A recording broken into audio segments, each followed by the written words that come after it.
Assalamu alaikum, dear students. Today's topic is all about significant figures. I have noticed that many students often make small mistakes while solving questions related to estimation or significant figures. Students, in this session, I'll clear up all your confusions and explain the concepts in a very simple way. So let's get started. Actually, what is a significant figure? The first thing is that you need to notice that the number of significant figures in a result is simply the number of figures that are known with the some degree of reliability. बेटे बहुत ध्यान से इस चीज को आपने understand करना है कि हमारी जो सिग्निफिकेंट फिगर्स होती हैं वो होती क्या हैं। ये छोटी छोटी सी मिस्टेक्स हैं जो आपका एक एक नंबर खा जाती हैं। तो बड़े ध्यान से इस चीज को अंडरस्टैंड करिएगा। कुछ रूल्स हैं जो हमने अंडरस्टैंड करने हैं, उसके बाद हम जंप करेंगे अगले क्वेश्चंस की तरफ। So the first rule that I am going to explain, all non-zero digits are significant. All non-zero से क्या मुराद है बेटे? अगर वैसे सिंपल हमारे पास वैल्यू आ जाती है 5, 3, 2, 0, 1, तो इसमें सारे नॉन जीरोस देखते हैं तो ये है और ये है। क्या हम इसको नॉन सिग्निफिकेंट रखेंगे? ऐसा नहीं है। अब इस एक्चुअली पहले के ऊपर जाते हैं ना, तो ये एक्चुअली क्या है, इसके ऊपर थोड़ी सी हेडिंग देखें, rules for deciding the number of significant figure in a measured quantity. पहला रूल क्या है? Rule number 1, 2, 3, 4 deal with after decimal. After decimal में मतलब पहले ये चार रूल्स मैं अभी एक्सप्लेन करने जा रहा हूँ वो होंगे जो आपके पास डेसिमल वैल्यूज आती है उसके साथ हम लोग रिलेट करेंगे। तो अब यहाँ पे अगर वैल्यू देखते हैं तो इसमें 1.234 ग्राम हैज 4 सिग्निफिकेंट। अब इस सारे में सारी की सारी वैल्यूज जो है बेटे वो अगर आप देखते हैं तो ये सारी नॉन जीरो वैल्यूज है और इन सर को सारी की सारी हम क्या कंसीडर करेंगे? 4 सिग्निफिकेंट फिगर्स। बात समझ आई है मेरी? तो ये हमारी 4 सिग्निफिकेंट आ जाएगा। इसी तरह अगर मैं सिंपल वैल्यू लूँ 1.25 तो ये भी आपके क्या है, नॉन जीरोस है, तो हम इनको भी कंसीडर करेंगे 3 सिग्निफिकेंट फिगर्स हो जाएगा।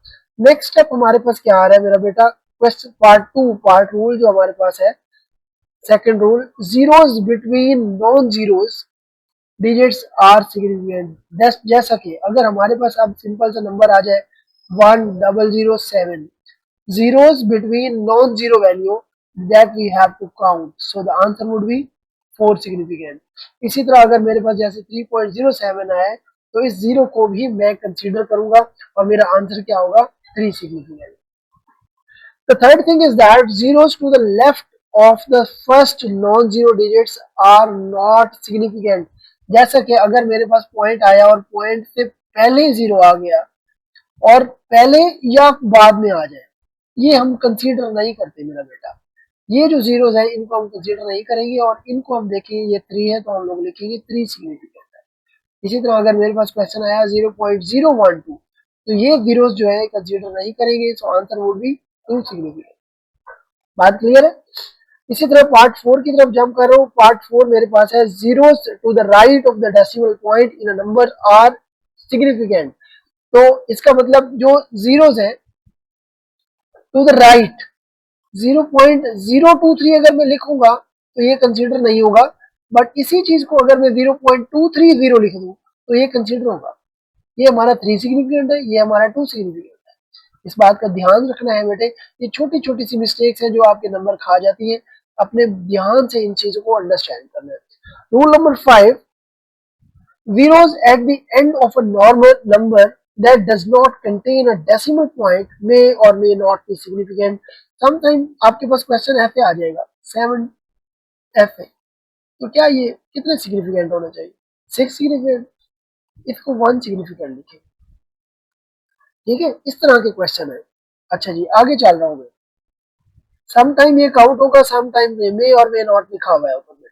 ये कुछ क्वेश्चंस हैं, इनको आपके सामने मैं सॉल्व करने की कोशिश करूंगा और साथ साथ आपने भी सॉल्व करते जाना है ताकि ये हम मेरी जो एक्सप्लेनेशन का फायदा फ्रूटफुल आपके लिए उस वक्त होगा जब आप वो इस साथ साथ मेरे करेंगे। तो अब मुझे सिर्फ आपने ये बताना है कि round off the following with respect to specified significant figure. अब इसको मैं राउंड करना चाहूँ तो 4 सिग्निफिकेंट का मतलब ये हुआ कि इफेक्ट कहाँ पे आएगा? फोर्थ वैल्यू पे, फर्स्ट सेकंड थर्ड फोर्थ में।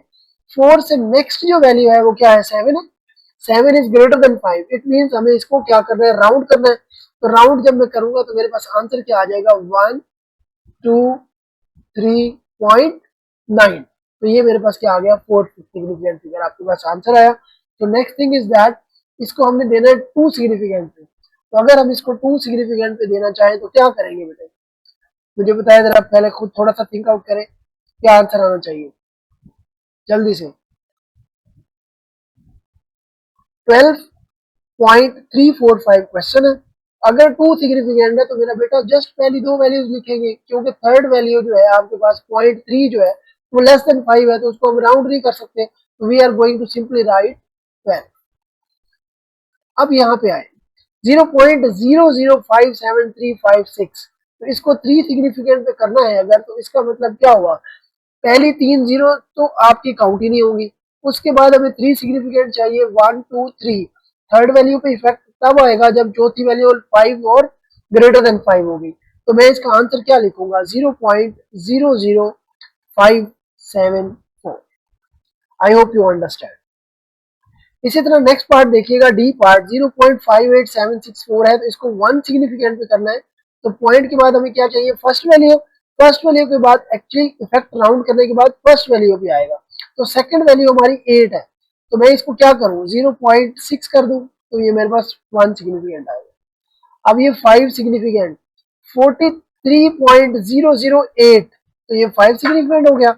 इस सिक्स वैल्यू आपकी 7 है, तो हम इसको राउंड करेंगे तो हमारे पास क्या आंसर आ जाएगा, 43.009। ये 5 सिग्निफिकेंट पे चलेगा। I hope so all values are very much clear, right. अब कुछ क्वेश्चंस में और चूज करता हूं, उनको जरा देखिएगा बेटे।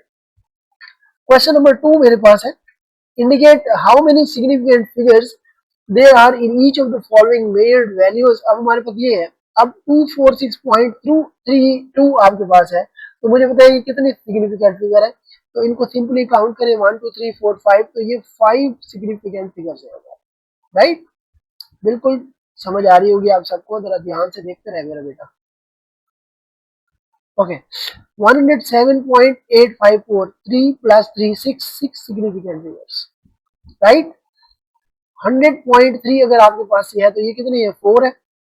मेरी बात समझ आ रही है सबको, ये आपके पास 4 सिग्निफिकेंट फिगर्स आ गया। 0.678 कितना होना चाहिए, 3 सिग्निफिकेंट फिगर्स। 0.00340, अब बताएं मुझे जरा यहाँ पे क्या कंडीशन होनी चाहिए, अब फटाफट से बताना है आप सब लोगों ने।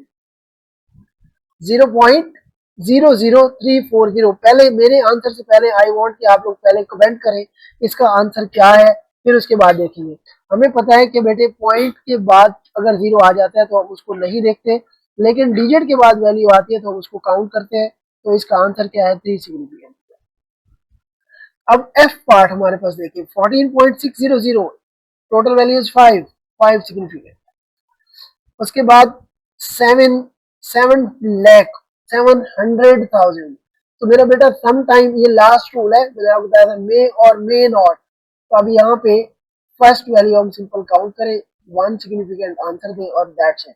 इसको कितना करूं मैं, 350.670, 6 सिग्निफिकेंट। इसको देखें 32.0001, टोटल वैल्यूज कितनी है, 6, सो 6 सिग्निफिकेंट। बेटा ये हमारा टॉपिक था आज का, सारी की सारी सिग्निफिकेंट फिगर्स जो थी, मैंने उसके रूल्स भी आपके सामने रख दिए और कुछ क्वेश्चंस, कुछ एग्जांपल्स भी आपके सामने रखे हैं। तो मेरा बेटा इसको जरा अच्छे तरीके से कर लें। मेरी नेक्स्ट वीडियो जो होगी that would be all about estimation, वो वाले क्वेश्चन हम इनको करेंगे और तब आपका ये ऑलमोस्ट 1 या 2 मार्क्स हमेशा आते हैं, सिग्निफिकेंट फिगर्स के पेपर के अंदर आते हैं ओ लेवल्स में, और एस्टिमेशन के तो आते ही हैं। तो आप डेफिनेटली इस तरह के क्वेश्चन जो है ना, ये छोटे छोटे से क्वेश्चन हैं और आपके छोटे छोटे से मार्क्स इकट्ठे करके बहुत ज्यादा मार्क्स इकट्ठे हो जाते हैं। So please don't leave these type of questions. इंशाल्लाह see you in the next video. Thank you so much, have a good day, अल्लाह हाफिज।